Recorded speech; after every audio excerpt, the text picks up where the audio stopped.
తిరుమల శ్రీవారిని తెలంగాణ మంత్రి పొన్నం ప్రభాకర్ దర్శించుకున్నారు. మంత్రికి ఆలయ అధికారులు స్వాగతం పలికి దర్శన ఏర్పాట్లు చేశారు.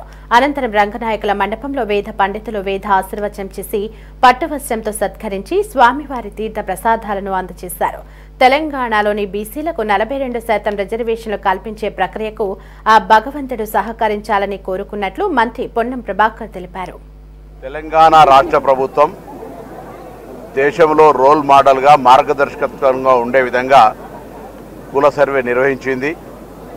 ఆ కుల సర్వే కార్యాచరణ భవిష్యత్తులో చట్టం చేయబడి 42% బలహీన వర్గాలకు స్థానిక సంస్థలతో పాటుగా విద్యా ఉపాధి అవకాశాల్లో రిజర్వేషన్లు కల్పించడానికి మార్చి మొదటి వారంలో శాసనసభ ప్రత్యేక సమావేశాలు జరుగుతున్నాయి. కేబినెట్ తీర్మానం అనంతరం సభలో చట్టరీత్యా చట్టం చేయబడుతుంది.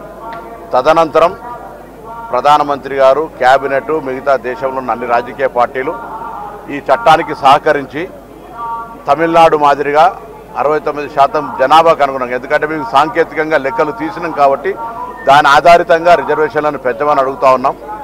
సో తప్పకుండా కేంద్రంలో ఉన్నటువంటి పెద్దలందరూ, తెలంగాణ ఆంధ్రప్రదేశ్ నుంచి ప్రాతినిధ్యం వహిస్తున్నటువంటి బీజేపీ మంత్రులు కానీ నాయకత్వం అందరూ కూడా కలిసి ఈ దేశంలో మార్గదర్శకత్వంగా జరిగిన ఈ సర్వేను దేశవ్యాప్తంగా ప్రజలకు ఉండేటువంటి ఒక మార్గదర్శకత్వంగా ఉండే ఈ యొక్క సర్వే తెలంగాణలో 42% బీసీలకు రిజర్వేషన్లకు కల్పించే ప్రక్రియకు ఆ భగవంతుడు సహకరించాలని ఏడుకొండల వారిని ప్రార్థించుకుంటూ, ఏడుకొండల వారు తప్పకుండా ఆ దిశలో తెలంగాణ చేపట్టిన కార్యక్రమానికి నిండు ఆశీర్వచనం ఇచ్చి బలహీన వర్గాల సంక్షేమము, ఆలోచన, వాళ్ళ అభివృద్ధి కొరకు కూడా ఆ భగవంతుని ఆశీస్సులు ఉండాలని ప్రార్థిస్తాం.